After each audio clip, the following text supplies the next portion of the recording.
Have you ever wondered what would actually happen after a nuclear war? The movies often show us gritty survivors in a dusty wasteland, but the reality, according to science, is far more complex and terrifying. Let's peel back the curtain on this grim future, not to scare, but to understand the profound stakes. When a nuclear bomb explodes, it's not just a big bang. It creates a bubble of gas hotter than the surface of the sun. This unleashes a shock wave that flattens everything for kilometers. But the immediate blast is just the beginning. The intense heat ignites everything flammable, turning entire cities into raging firestorms that consume all oxygen and leave nothing but ash. In a major nuclear exchange, hundreds of millions of people could perish in just the first few hours. But after the fires die down, a far more sinister and long-lasting threat emerges: nuclear winter. The immense heat from the burning cities creates its own weather system. It generates massive, dark clouds called Pyrocumulonimbus clouds. Think of them as colossal chimneys, but instead of just smoke, they're funneling soot and ash high into the atmosphere. Normally, rain would wash this soot out of the air pretty quickly. But these superclouds are so powerful, they punch right through the weather layer of our atmosphere, the troposphere, and inject the soot directly into the stratosphere. Up there, above the clouds and rain, there's nothing to wash it away. It just stays there, circling the globe for years. Imagine a full-scale war. Scientists estimate it could blast up to 150 million tons of soot into the stratosphere. This creates a dark blanket around our planet, blocking out the sunlight. Without the sun's warmth, the Earth's surface temperature plummets. This is nuclear winter. And it wouldn't be a slow, gradual cooling. The climate change would be abrupt, happening within weeks. This is far too fast for any plant, animal, or human society to adapt. Our seasons would be thrown into chaos. Summers could become short and cold, or disappear entirely. Winters would become longer and more brutal.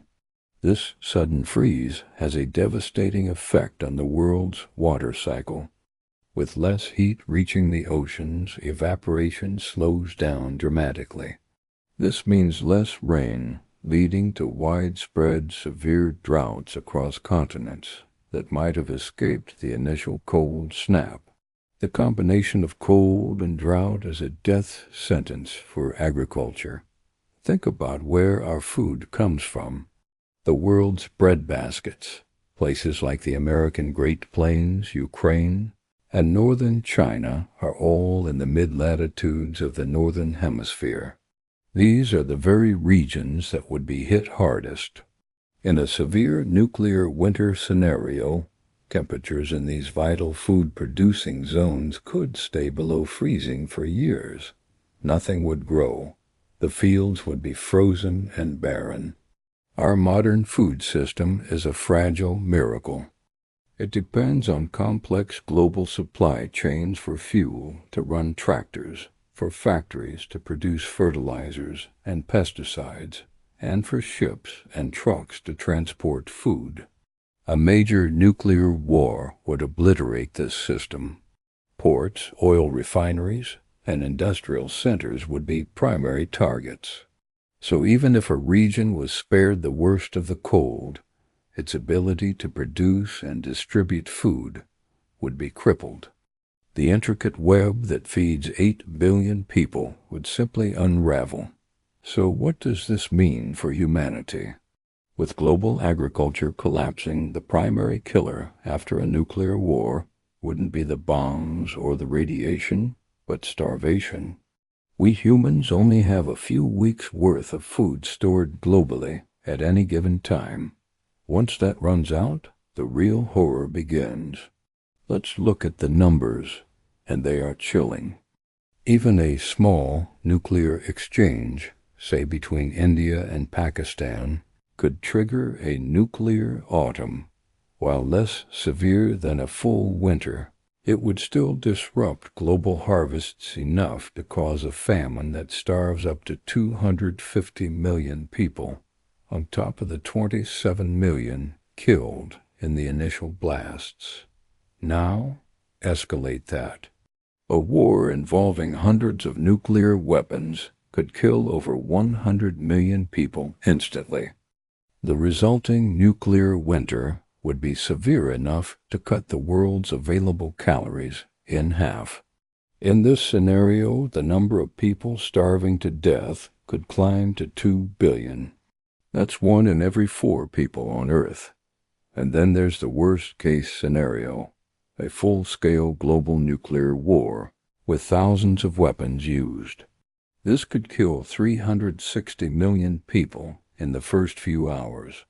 But the nuclear winter that follows would be catastrophic, reducing global food production by up to 90%. Within 2 years, the global death toll from starvation could reach a staggering 5 billion people. Who would survive this apocalypse? In the Northern Hemisphere, where all the current nuclear powers are located, survival would be almost impossible. Countries like the United States, Canada, Russia, China, and most of Europe would be frozen, irradiated, and starved. Only a tiny fraction of their populations might make it through. The best hope for humanity would lie in the Southern Hemisphere. Nations like Australia, New Zealand, and Argentina might endure. Their nuclear winter would be less severe, and they have robust agricultural sectors, particularly with livestock, which might fare better than crops in the short term. But they would face a new threat. These nations would immediately stop exporting food to protect their own people.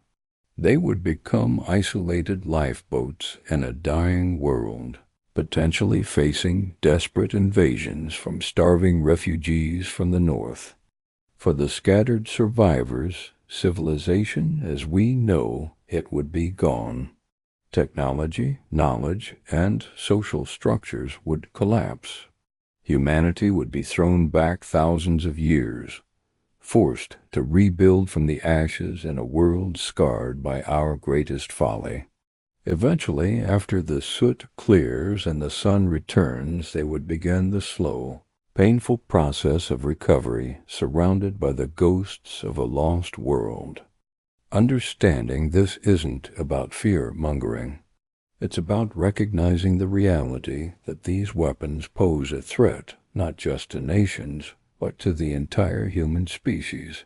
The only way to win a nuclear war is to never fight one. Thank you for watching. If this video gave you something to think about, please consider liking and subscribing for more deep dives into the big questions. Stay curious and stay safe.